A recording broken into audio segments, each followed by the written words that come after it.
స్పీకర్కి సామాజిక వెనుకబాటుతనంపై పోరాటం బలహీన వర్గాల మెదళ్ల నుండి ప్రారంభమవ్వాలి అని చెప్పారు. ఆ పోరాటానికి వేదికే ఇది. తరతరాల వెనుకబడిన వర్గాల అణిచివేతకు వ్యతిరేకంగా యుగానికి ఒక్కడు వస్తాడని చరిత్ర చెప్తుంది. ఆ యుగానికి ఒక్కడు ఎవరో కాలమే నిర్ణయిస్తుంది. తెలంగాణ అంటే ఆ మూడు పార్టీల రాజకీయమేనా? జనం మనది, బలం మనది, అధికారం కూడా మనదే. నాటి తెలంగాణ ఉద్యమంలో ముందు వరుసలో ఉండి గిరిగీసి పోరాడి తెలంగాణ రాష్ట్రాన్ని తెచ్చుకుంటే ఈ 11 సంవత్సరాలలో బలహీన వర్గాలకు, బీసీలకు ఎక్కడ రాజ్యాధికారం దక్కింది అనేటటువంటి ప్రశ్నకు సమాధానమే ఈరోజు ప్రారంభమవుతున్నటువంటి బలహీన వర్గాల, వెనుకబడిన వర్గాల పార్టీ వేదిక.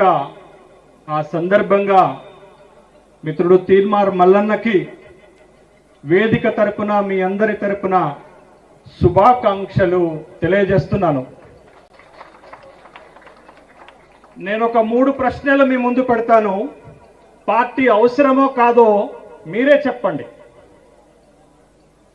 79 సంవత్సరాలు పట్టింది ఈ దేశంలో ఒక్క కులగణన డిమాండ్ సాధించటానికి. మనం అధికారంలో ఉంటే 79 సంవత్సరాలు పట్టునా? సమాధానం మీరే చెప్పాలి. మహాత్మా బిపి మండల్ 1980లో ఈ దేశంలో ఉన్నటువంటి ఓబీసీల సమగ్ర అభివృద్ధికి రిపోర్ట్ ఇస్తే ఆ రిపోర్టుని అమలు చేయకుండా తొక్కి పెట్టింది 43 సంవత్సరాలు ఈ దేశాన్ని పరిపాలించినటువంటి ప్రభుత్వాలు. మనం అధికారంలో ఉంటే ఈ అన్యాయం జరుగునా? 2013లో సమైక్య ఆంధ్రప్రదేశ్ శాసనసభ సాక్షిగా బీసీలకు ఆర్థిక భరోసా కోసం సప్లాన్ ప్రకటన చేస్తే ఈ రోజుకు కూడా ఒక దశాబ్దం దాటిన తర్వాత బీసీలకు సప్లాన్ రాలేదు. మనం అధికారంలో ఉంటే, మన ప్రభుత్వాలు అధికారంలో ఉంటే ఈ అన్యాయం జరుగునా?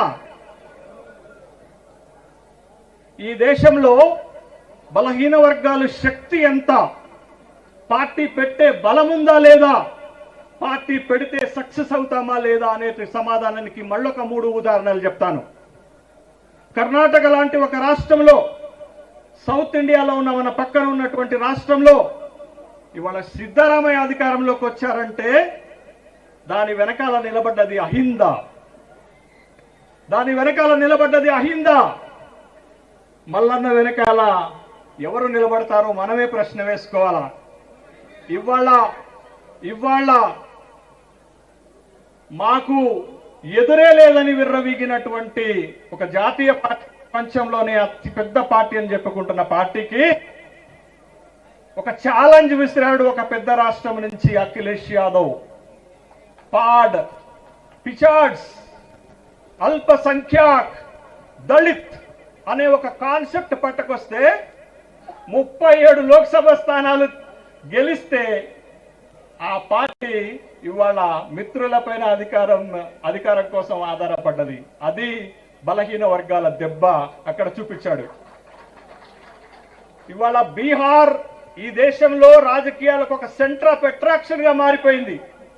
రేపటి ఈ దేశ రాజకీయాన్ని మార్చేది కూడా బలహీన వర్గాలే.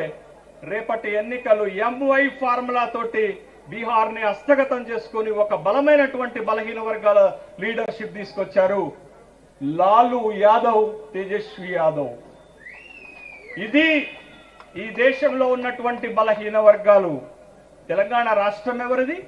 తెలంగాణ రాష్ట్రంలో జనాభా ఎవరు? బలం ఎవరిది? జనం ఎవరిది? అధికారం ఎవరిది అనే ప్రశ్న వేస్తే ఈ రాష్ట్రంలో మనందరము ఎస్సీ, ఎస్టీ, బీసీ మైనార్టీలు 83% ఉంటే ఒక్క బీసీలు 56% ఉంది. వాళ్లే లెక్క చెప్పారు, వాళ్లే కులగణన చేసి లెక్క చెప్పారు.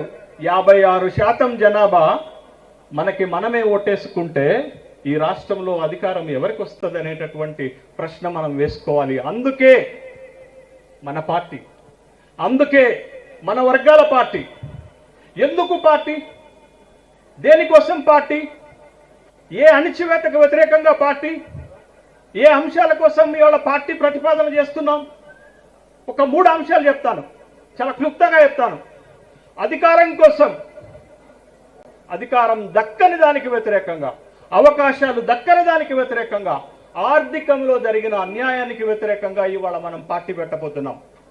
ఒక్కొక్క దానికి ఒక్కొక్క ఉదాహరణ చెప్తాను. అధికారం, అయ్యా 58 ఏళ్లు సమైక్య ఆంధ్రప్రదేశ్ కొనసాగితే, 11 ఏళ్లు ప్రత్యేక తెలంగాణ రాష్ట్రం కొనసాగితే, 16 మంది అక్కడ ముఖ్యమంత్రులు పాలన చేస్తే, 2 ఇక్కడ ముఖ్యమంత్రులు పాలన చేస్తే, 18 మంది ముఖ్యమంత్రులు పాలన చేస్తే, 68 సంవత్సరాల్లో ఒక్క బీసీకి అవకాశం దొరకదా? ఒక్క బీసీకి అధికారం దక్కదా?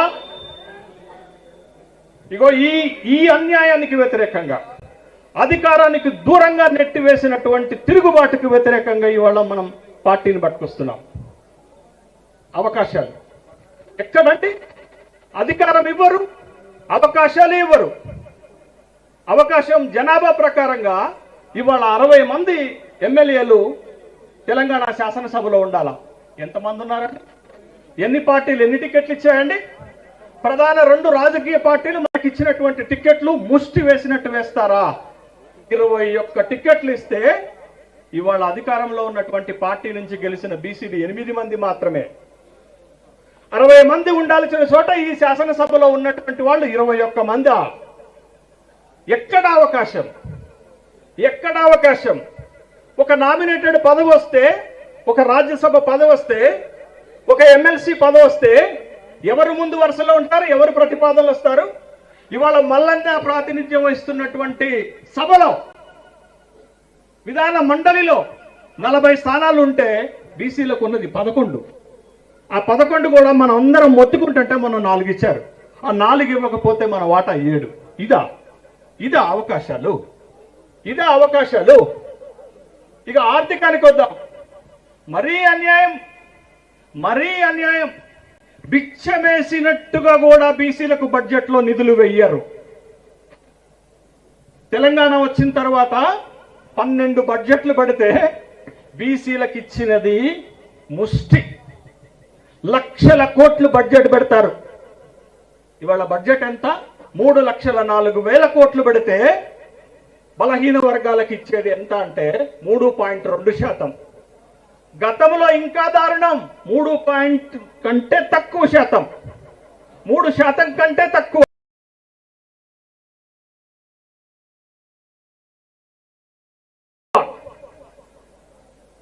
ఈ ప్రభుత్వం వచ్చిన తర్వాత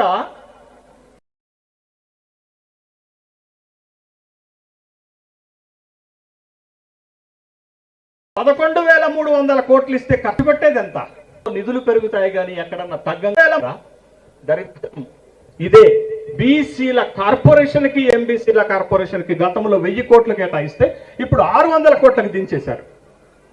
అదే మనము రాజకీయంగా ప్రెషర్ చేయలేమని, ఒత్తిడి చేయలేమని ప్రభుత్వాలు ఈ నిర్ణయం తీసుకుంటున్నాయనేటటువంటి విషయాన్ని గమనించాలి. అరే ఇవాళ ఈ రాష్ట్రంలో బీసీలు బ్రతుకుతేంటది? వృత్తి. గతంలో వృత్తిదారులకు వ్యక్తిగత రుణాలు ఇస్తే ఈ ప్రభుత్వాలు వచ్చినాక, తెలంగాణ వచ్చిన తర్వాత మొత్తానికే ఎత్తేశారు. ₹1 ఒక్క కార్పొరేషన్ ద్వారా, ఒక్క ఫెడరేషన్ ద్వారా రుణాలు ఇవ్వకపోతే వృత్తి మీద బతికేటటువంటి వాడు ఎట్లా బ్రతుకుతాడు? ఇంకా దారుణం ఏంటో తెలుసా? Fees reimbursement. అరే ఒక కులం, వర్గం బాగుపడాలంటే చదువు కావాలా? 134 బీసీ కులాలు ఉంటే 100 కులాల బిడ్డలని చదివించే ఆర్థిక స్తోమత ఈ రాష్ట్రంలో బీసీలకు లేదు. ఏం చేయాల ప్రభుత్వం? ఫీజు రియంబర్స్మెంట్ ద్వారా ఇవ్వాలా. కానీ సమైక్య ఆంధ్రప్రదేశ్లో బీసీలకు ఫీజు రియంబర్స్మెంట్ ఇస్తే, తెలంగాణ వస్తే పెనం మించి పొయ్యిలో పడ్డ చందంగా తయారైంది బీసీల బతుకు. మనకి ఫీజులు ఇవ్వటానికి ఆంక్షలు పెడతారు, ఫీజులు ఇవ్వరు. మన పిల్లలు చదువుకోవటానికి ఫీజులు ఇవ్వరు. ఫీజులు కట్టలేకపోతే ఆ కాలేజీలలో మన పిల్లలకు సర్టిఫికెట్లు ఇవ్వరు. నేనే ఇవ్వట్లేదు. నేనే రోజు మన పిల్లల గోస కన్నీళ్లు చూస్తున్నటువంటి వాడిని. ఎందుకు ఇయ్యరు?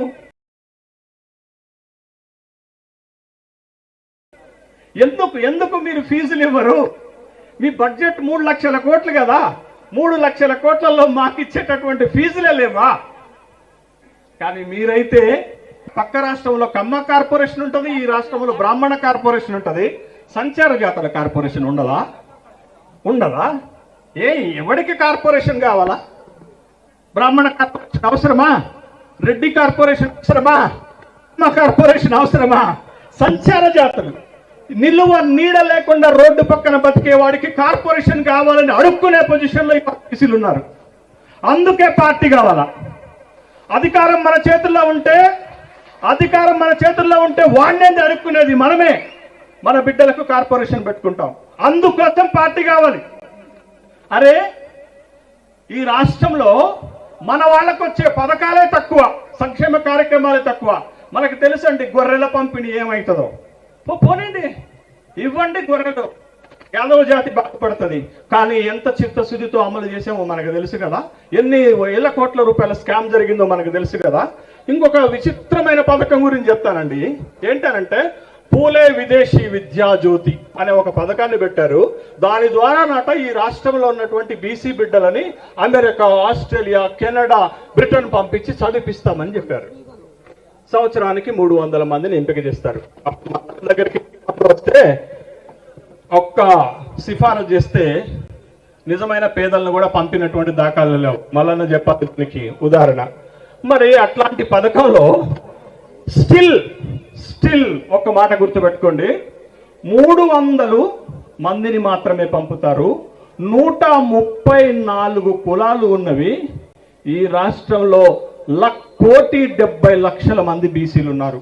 కులానికి ఒక్కడు బోడు, ఊరుకు ఒక్కడు బోడు, మండలానికి ఒక్కడు బోడు. అందుకే ముఖ్యమంత్రి గారికి మల్లన్న మాలాంటి వాళ్ళం ఏం చెప్పినది తెలుసా? అరే 300 కాదురా నాయన, 3000కు పెంచు అంటే పాపం బీసీ డిపార్ట్మెంటు, వెల్ఫేర్ డిపార్ట్మెంటు 800కు ఫైలు పెడితే 10 నెలలుగా ముఖ్యమంత్రి కార్యాలయంలో మూలుగుతుంది. సంతకం పెట్టడానికి చేతులు రావటం లేదు ఈ ముఖ్యమంత్రికి. కానీ అదే మనం ముఖ్యమంత్రిగా ఉంటే, అదే మన పార్టీ అధికారంలో ఉంటే 800కి ఏందబ్బా 8,000 మందికి పెడతాం. 800 మందికి ఏందబ్బా 8,000 మందికి పెడతాం. మన బిడ్డలని అబ్రాడ్ పంపిస్తాం, మంచి మంచి చదువులు చదివించుకుంటాం. ఇందుకే పార్టీ కావాలా? అందుకని నాకు రాజకీయాల మీద ఇంట్రెస్ట్ పోయినా ఈ సమాజము, బలహీన వర్గాలు అప్లిఫ్ట్ అవ్వాలి, మార్పు రావాలనే లక్ష్యంతో మల్లన్నకు మద్దతుగా వచ్చాను. ఎక్కడున్నా కర్టన్ వెనకాలన్నా, కర్టన్ ముందున్నా, 100 కిలోమీటర్ల దూరం ఉన్నా, 4 అడుగుల దగ్గరున్నా మల్లన్నకి మద్దతుగా నిలబడతాం. Thank you for giving this opportunity. జై పులే. మిత్రులారా, కొద్దిగా ఓపిక పట్టండి, అయిపోతుంది. ఇంకొక ప్రశ్న నేను చెప్తున్నాను. ప్రొఫెసర్ శ్రీనివాసులని ఇంటర్నేషనల్లీ నోన్ పొలిటికల్ సైన్స్